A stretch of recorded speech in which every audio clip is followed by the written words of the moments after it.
ആയിട്ട് മുന്നോട്ട് കൊണ്ടുപോകുന്ന വിശ്വാസങ്ങൾ എന്തൊക്കെയാണ്? നരബലി നിങ്ങൾക്ക് തൊടാൻ പറ്റുമോ? നിങ്ങൾക്ക് ഇഷ്ടമുള്ള, നിങ്ങൾ ആരാധിക്കുന്ന ഒരു മനുഷ്യൻ്റെ മാംസമെടുത്ത് അദ്ദേഹത്തിൻ്റെ രക്തത്തിന് മുമ്പ് വായി വെച്ച് തന്നാൽ കഴിക്കുമോ? ഇല്ല. പക്ഷേ ക്രിസ്ത്യാനി ഇത് ചെയ്യും, കാരണം അവൻ വിശ്വാസിയാണ്. ഈ വിശ്വാസം നിങ്ങൾക്ക് തൊടാൻ പറ്റില്ല. എൻ്റെ ശരീരമാകുന്ന നിങ്ങൾ വാങ്ങി ഭക്ഷിക്കുവിൻ, എൻ്റെ രക്തമാകുന്ന നിങ്ങൾ വാങ്ങി പാനം ചെയ്യുവിൻ എന്ന് പറഞ്ഞ് ക്രിസ്തു കൊടുത്തിരിക്കുന്ന വിശ്വാസം നിങ്ങൾക്ക് തൊടാൻ പറ്റുമോ? നിങ്ങൾക്ക് വേണം എങ്ങോട്ട് തിരിഞ്ഞ് കുർബാനയില്ല എന്നുള്ളത് തിരുത്തായിരിക്കും, അല്ലാതെ നിങ്ങൾക്ക് തൊടാൻ പറ്റില്ല.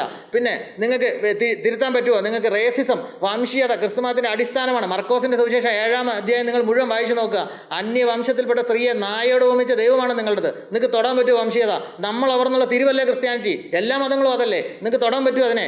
നിങ്ങൾക്ക് സ്ത്രീ എന്ന് പറഞ്ഞാൽ പുരുഷൻ്റെ കീഴെ കിടക്കേണ്ടവളാണെന്നും പുരുഷനെ ഭർത്താവിനെ ഭാര്യ എല്ലാ കാര്യത്തിലും വിധേയമായിരിക്കണമെന്നും പുരുഷൻ്റെ മേലെ ഒരു കാരണവശാലും സ്ത്രീ അധികാരം സ്ഥാപിക്കരുതെന്ന് പറയുന്ന വിശ്വാസം നിങ്ങൾക്ക് തൊടാൻ പറ്റുമോ?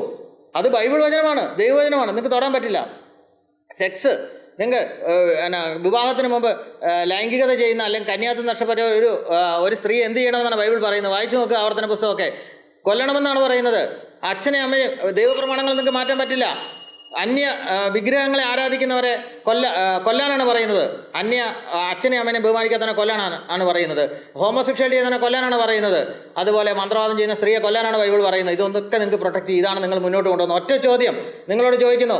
പാവപ്പെട്ട ഒരു കൃപാസനം നടന്ന അച്ഛനെ നിങ്ങൾ കളിയാക്കുന്നുണ്ട്. എന്തിനാണ് നിങ്ങൾ കളിയാക്കുന്നത്? അദ്ദേഹത്തിൻ്റെ കൃപാസനം ഇടിച്ചു പിഴിഞ്ഞ് കഴിച്ചാൽ ഗർഭമുണ്ടാകുമെന്ന് പറയുന്നു, നിങ്ങൾ അദ്ദേഹത്തെ കളിയാക്കുന്നു. പക്ഷേ നിങ്ങൾ ഓർക്കുക, വചന മാംസമായാൽ കുട്ടി ഉണ്ടാകും എന്നുള്ള വിശ്വാസമാണ് നിങ്ങളുടെ അടിസ്ഥാനം.